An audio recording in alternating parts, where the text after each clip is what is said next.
6월 27일 금요일 오늘 만나 성경 말씀은 역대상 27장 1절 말씀입니다.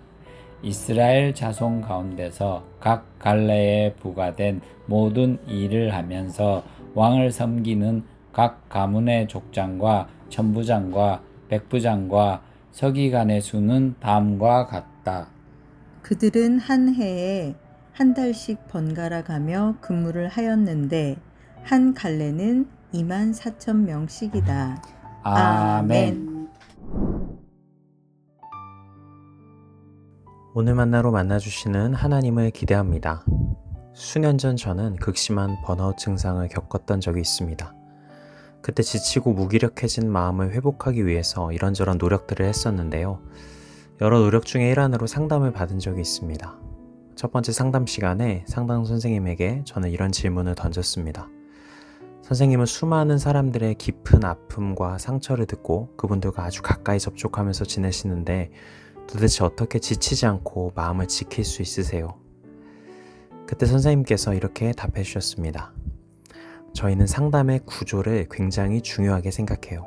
내담자를 만나더라도 반드시 정해진 시간, 정해진 장소, 정해진 요일에만 만나요.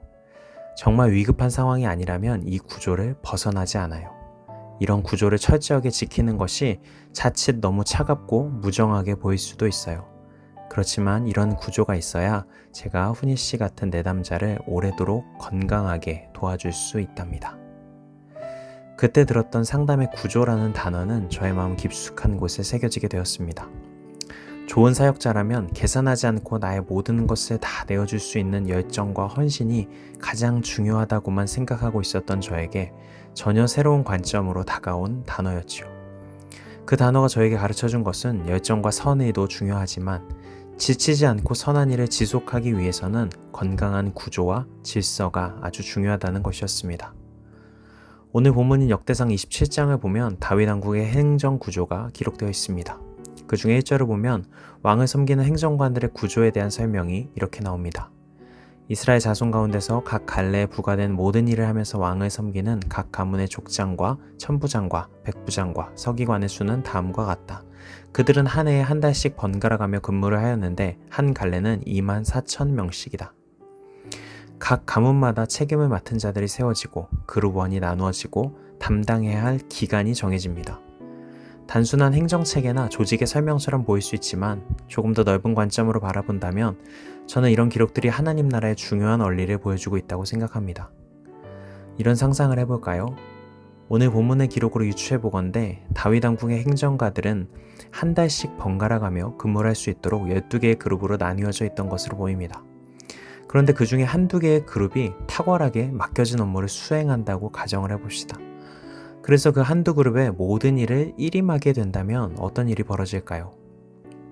단기적으로 잠깐은 효과적으로 보일 수 있겠지만 과도하게 일이 부여된 그 그룹은 금세 탈진하고 말 것입니다.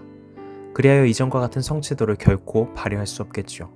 결국 질서 있게 짜여진 조직과 안정적인 구조는 지속 가능한 섬김을 가능하게 하고 장기적으로는 사람을 지키고 공동체를 보호할 수 있는 안전장치가 되는 것이죠. 교회에서 열심히 봉사나 헌신을 하다 보면 때로 영적인 자의식 과잉 상태에 빠지는 경우가 있습니다. 영적으로 자기 자신을 지나치게 중대하게 인식해버리는 것입니다. 내가 맡고 있는 것이 전체의 한 부분이 아니라 전부인 것처럼 생각하게 되고 내가 무너지게 되면 전체가 무너질 것 같은 압박감을 느끼는 것이죠. 이런 상태에 빠지게 될 때 하등 쓸모없어 보이는 것이 공동체의 구조와 질서 같은 것들입니다. 내가 착한 마음으로 열심을 내서 이렇게 헌신하는데 나의 열정을 가로막는 귀찮은 장애물 정도로 생각하게 될 때가 있죠. 함께 부서나 팀으로 묶여진 사람들이 동역자가 아니라 나의 사역의 성취도를 저해하는 방해물처럼 인식될 수도 있습니다. 그런 순간에 우리가 기억해야 할 중요한 하나님의 속성은 하나님은 혼란과 무작위가 아닌 질서와 화평의 하나님이라는 것입니다. 하나님은 자신의 나라를 조직할 때 특정 개인이나 특정 그룹의 열심에 좌지우지 되지 않도록 만들어 가십니다. 그래서 우리에게 공동체라는 구조, 교회 안에 다양한 질서들을 허락하셨죠. 그 안에 속하게 될 때 우리의 열심과 사랑은 독선과 오만으로 치닫지 않고 겸손과 온유함 안에서 지속 가능한 사랑의 실천으로 나아갈 수 있는 것입니다. 물론 세상 어디에도 완벽한 구제란 존재하지 않습니다. 그리하여 개혁교회는 끊임없이 개혁되어져야 한다는 종교개혁의 신조처럼 교회가 가진 여러 조직과 구조는 계속해서 더 선한 방향으로 개혁되어져야 함이 마땅합니다. 그러나 자칫 그 개혁의 에너지가 극단으로 치달아서 어떤 조직과 구조도 필요 없다고 주장하게 되는 것은 위험한 칼날이 되어서 우리를 상처낸다는 것을 기억해야 합니다. 사랑하는 성도 여러분, 우리 신앙의 걸음을 함께 점검해 보면 좋겠습니다. 나는 건강한 교회 공동체의 구조와 질서를 만들기 위해 그 안에 속해 있는 믿음으로 걸어가고 있는지, 아니면 개인의 열심과 헌신에 도취되어 오만함에 빠져 있거나 자의식 과잉으로 너무 과도한 중압감에 무너지고 있지는 않은지 말입니다. 바라기는 우리 모두가 질서 안에 있는 은혜를 사모하며 함께 건강한 교회 공동체로 자라나면 좋겠습니다.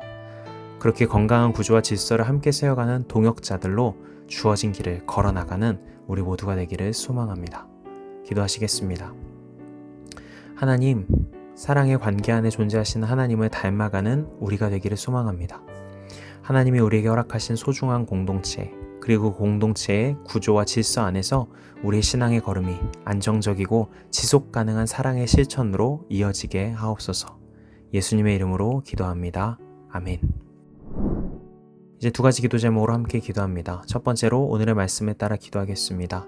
내가 속한 모든 공동체 안에서 건강한 구조와 질서를 만들어 나가며 나와 다른 이를 보호하고 살릴 수 있는 믿음의 사람으로 살아가게 하옵소서. 두 번째로 우리 교회를 위해 기도하겠습니다.